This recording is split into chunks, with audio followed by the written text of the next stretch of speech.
हरे कृष्णा राधे राधे। दोस्तों, आप सभी का मेरे इस यूट्यूब चैनल में हार्दिक स्वागत है। एकादशी भगवान श्री हरि जी को अत्यंत ही प्रिय है। साल भर में कुल 24 एकादशी आती हैं और महीने में 2 एकादशी आती है, कृष्ण पक्ष में और दूसरी शुक्ल पक्ष में। ऐसे ही श्रावण मास की शुक्ल पक्ष की एकादशी को पुत्रदा एकादशी कहा जाता है, जिसे कि पुत्रदायी एकादशी भी कहा जाता है। यह एकादशी सबसे ज्यादा महत्वपूर्ण एकादशी मानी जाती है, क्योंकि संतान सुख के बिना मनुष्य का जीवन अधूरा रहता है। और यह एकादशी पुत्रदा एकादशी पुत्र रत्न प्राप्त कराने वाली, वंश की वृद्धि कराने वाली है। पुत्रदा एकादशी का व्रत साल में 2 बार रखा जाता है, एक पौष मास में, एक श्रावण मास में। इसी वजह से इस एकादशी का सबसे ज्यादा महत्व रखा माना जाता है।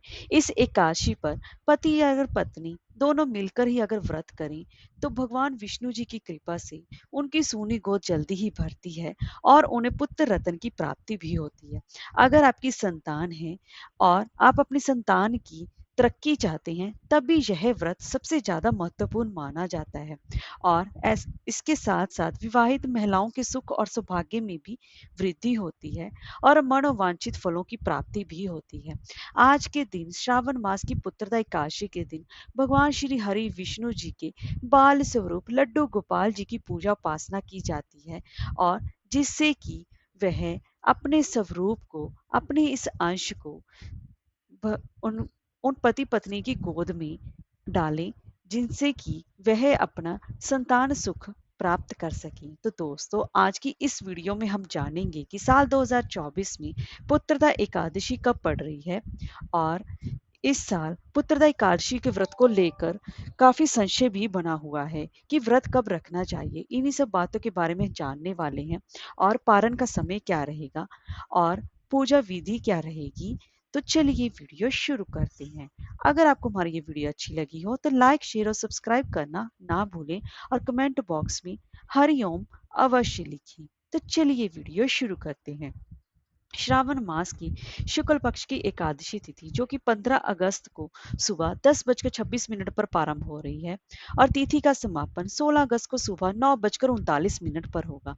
तो ऐसे में श्रावण मास की पुत्रदा एकादशी का व्रत उदय तिथि के हिसाब से 16 तारीख को रखा जाएगा, और इस दिन भगवान विष्णु जी और माँ लक्ष्मी की पूजा उपासना के साथ साथ भगवान विष्णु जी के स्वरूप लड्डू गोपाल जी की पूजा उपासना की जाएगी।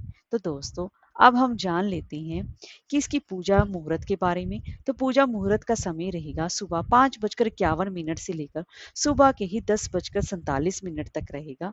और अब जान लेते हैं, अगर आपने व्रत रखा है तो आपको व्रत के पारण का भी समय जानना चाहिए, तभी आपको व्रत के पूर्ण फल की प्राप्ति हो पाती है। तो व्रत के पारण का समय रहेगा 17 अगस्त को सुबह 5:51 से लेकर सुबह के ही 8:05 तक रहेगा, और द्वादशी तिथि समाप्त होने का समय रहेगा 17 अगस्त को ही सुबह 8:05 तक। तो उस समय दौरान आपको अपने व्रत का पारण कर लेना चाहिए। यह एकादशी का व्रत अपने नाम के स्वरूप के हिसाब से ही संतान को अच्छा स्वास्थ्य, दीर्घायु प्रदान करने वाला है। इसीलिए हर सुहागन महिला को अपने बच्चों के लिए इस व्रत को अवश्य ही करना चाहिए, क्योंकि यह व्रत सबसे ज्यादा श्रेष्ठ है। जो व्यक्ति ऐश्वर्य, संतति, स्वर्ग, मोक्ष पाना चाहता है, तो यह सबसे उत्तम व्रतों में से एक व्रत माना जाता है। और इस पुत्रदा एकादशी पर शुभ योग भी बने हैं, जिसमें है प्रीति योग के साथ साथ लक्ष्मी नारायण योग भी बन रहा है। और इस दिन बुध और शुक्र की युति से लक्ष्मी नारायण जो योग बन रहा है, उससे कि बहुत ही ज्यादा इस दिन का महत्व बढ़ गया है। तो प्रीति योग दोपहर सूर्य उदय के साथ ही दोपहर 1:12 तक रहेगा। तो अब जान लेते हैं कि इस दिन हमारी पूजा विधि क्या रहेगी।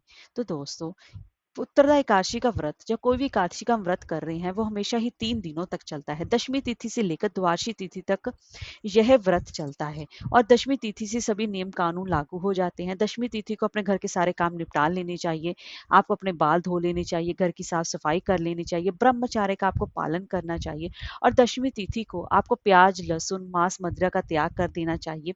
और इसके साथ ही आपको शाम के समय भी आपको हल्का-फुल्का खाना चाहिए। आपको सूर्यास्त के बाद भोजन करने से बचना चाहिए और आपको बेड पर ना सोकर ज़मीन पर शयन करना चाहिए और दशमी तिथि पर ही आपको तुलसी के पत्तर तोड़ लेने चाहिए और दशमी तिथि को ही आप दातुन कर लें क्योंकि एकादशी के दिन दातुन करना वर्जित माना गया है और एकादशी के दिन बाल भी नहीं धोने चाहिए।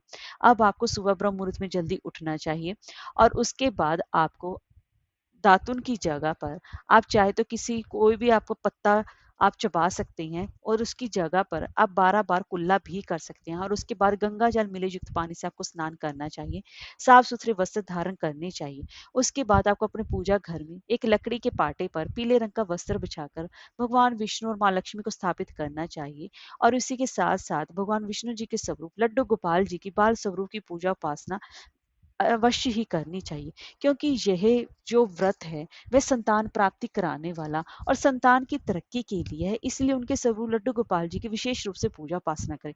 अगर आपके पास कारणवश लड्डू गोपाल जी की प्रतिमा ना हो तो आप उनकी तस्वीर से भी उनकी पूजा उपासना मानसिक रूप से कर सकते हैं और इसी के साथ भगवान विष्णु से स्वरूप लड्डू गोपाल जी का पंचामृत से अभिषेक करें और फिर उनका गंगा जल से अभिषेक करें और उनको पीले रंग के वस्त्र धारण कराएं और फिर उसके बाद उनका षोडशोपचार से पूजा करें और फिर उनको पीले फलों का भोग, पीले रंग की मिठाई का भोग लगाना ना भूलें और उसमें तुलसी पत्र अवश्य डालें। भगवान विष्णु जी को तुलसी अत्यंत ही प्रिय है।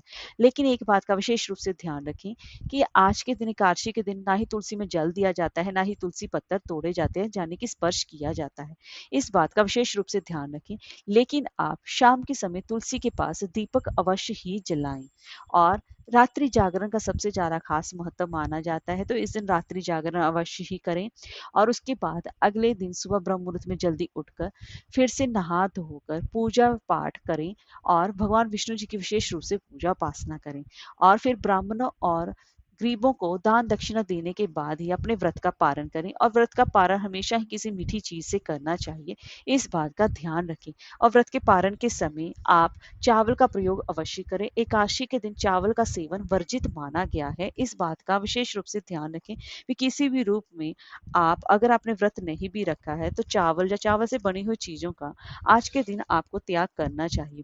और जिन दंपतियों को पुत्र सुख की प्राप्ति नहीं है और अत्यधिक परेशान हैं, वो सारे सब कुछ करके थक चुके हैं, तो उनके लिए यह एकादशी वरदान के रूप में है। आप दोनों पति पत्नी को संयुक्त रूप से लड्डू गोपाल जी के सामने पुत्रदा एकादशी व्रत का संकल्प लेना चाहिए और विधि विधान से उनकी पूजा उपासना करनी चाहिए। हरे कृष्णा, राधे राधे।